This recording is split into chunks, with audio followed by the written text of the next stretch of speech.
Hello, I'm Mrs. Ebersol and I'm here to talk to you about how to be a hybrid learning super student.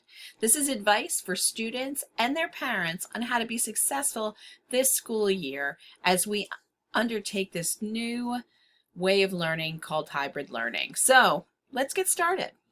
First of all, it's very important that you have structure. The fact is, a hybrid super student treats learning at home just like learning at school. So what does that mean? Well, it means you don't wake up 5 minutes before you're supposed to go online, right? Roll over in your bed in your pajamas and, groggily open your laptop and see what you have to do. No, you need to do things like get up, get dressed, eat breakfast, brush teeth, mentally prepare to learn for the day. If you don't treat the day like any other day, you're not going to be in the right frame of mind for learning. So you must have that structure. You need to have a designated area to work in with a desk and a chair and limited distractions. And yes, you really need to not have that phone right next to you. It's a huge distraction. Check it every once in a while, but don't have it next to you. Set a start and an end time. School is not meant to be for 24 hours, friends. So make sure that you have an end time where you're going to finish your work. Otherwise, it just becomes too stressful for you because you always are thinking about school. Okay, that's structure. Let's talk work. It's important that you do your work well, and we know that by failing to prepare, you are preparing to fail. And that's a quote by Benjamin Franklin, but it is the truth for the hybrid super student as well. You must plan your day. So what that means is if you're learning in school, make sure you've planned out your materials, you have them ready to go. Make sure when you leave school, you have all your homework written down. But if you're learning at home, you got to start with that class schedule for the day. When do I have classes? What time? Right? And then add any homework that you might find on Canvas to that schedule and really plan out exactly what you're going to do. I have a sample one that you could look at here, okay, where I wrote on my whiteboard what time every class is and the other assignments that you might have to do in the day as well. This will help you stay on track, friends. Okay, so scheduling, very important. Make sure in your schedule you build in breaks like a movement break to walk around the block or, kind of get the blood flowing. I also suggest that you use a timer to stay on track. At school, we've got the bells. At home, you should set a timer for every half an hour or so you know how time is moving and you can keep yourself on track. Okay, so make sure when you're working, you're planning first. You need to communicate. A hybrid super student communicates regularly with the teachers to make sure that everything is in and that the student is on track. There's different ways to communicate. In person, you need to talk to the teacher, right? If you have a question or a problem. On Google Hangouts is an instant message option where you could get answers right away. In video lessons, you need to be present and you need to raise your hand or ask in the chat any questions you have about the material.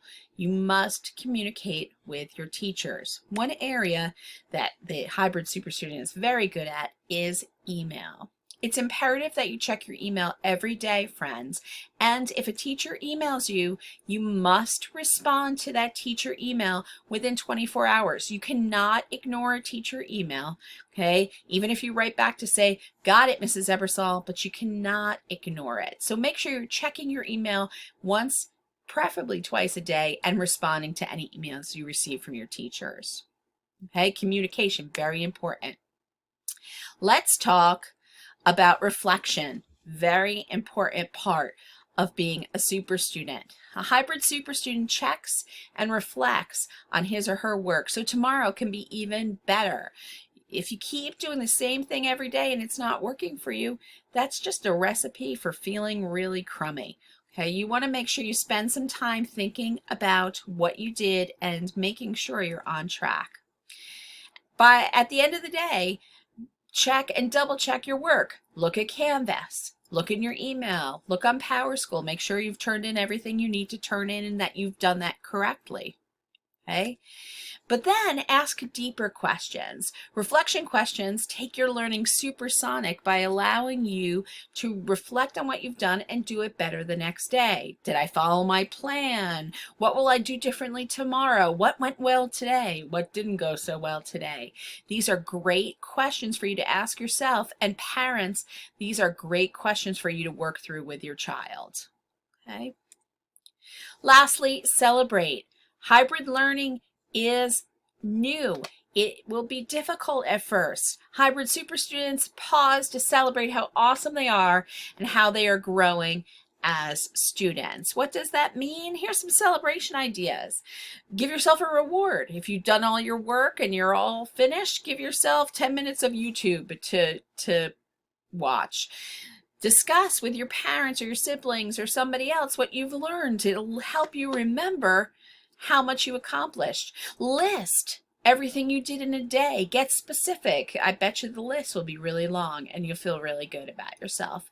Or most of our work will be online, but heck, print it out. Put it on the refrigerator. That's what refrigerator magnets were made for. Okay, celebrate all you accomplish. Parents, this is an integral one for you too. You can really help the students feel good about all they've accomplished. So, in conclusion, what do you need to be a hybrid super student?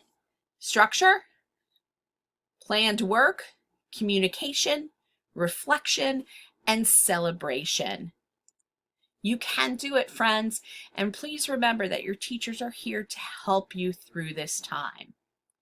If you'd like further resources, can I suggest to this video that I will put in the comments?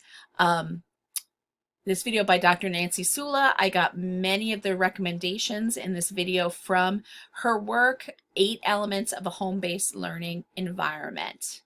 Or the article, oops, I missed it. There we go.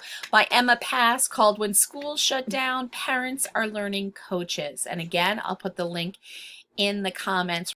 If you have any questions, please feel free to email me at ebersol@mlschools.org. I am here for you guys. If you need anything, you let me know. It's going to be a great adventure, but it's going to be a good one. See you in class and out of class.